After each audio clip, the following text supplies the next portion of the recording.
వరంగల్ నుంచి వస్తాను అండి. ఇవాళ కొంచెం మంది తక్కువ ఉంటారు, మాకు చేతగానే ఉండము. అందరూ వస్తే కొంచెం మంచిగా ఉంటుందని వచ్చినందుకు ఏ సౌకర్యాలు లేవండి. ఇన్ని కోట్లు అన్ని కోట్లు పెట్టి మేము అన్ని చేసినాము, ఇది చేసినాము అది చేసినాము. సరే పుణ్యాత్ములు శాంక్షన్ చేసిండ్రు, మంచిగా చేసిండ్రు అంటే అది బాగుంటది. ఒక్కటి కూడా లేదండి. ఒక్కసారి ఇవన్నీ చూడండి, నడవడానికి కూడా అన్ని ముళ్ళ కంపలు, రాళ్ళు, రప్పలు. ఎట్లా పోతామండి చెప్పండి?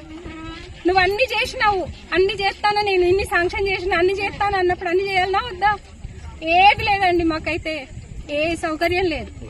35 కోట్లతోటి చేసినామని ప్రచారం చేసిండ్రు.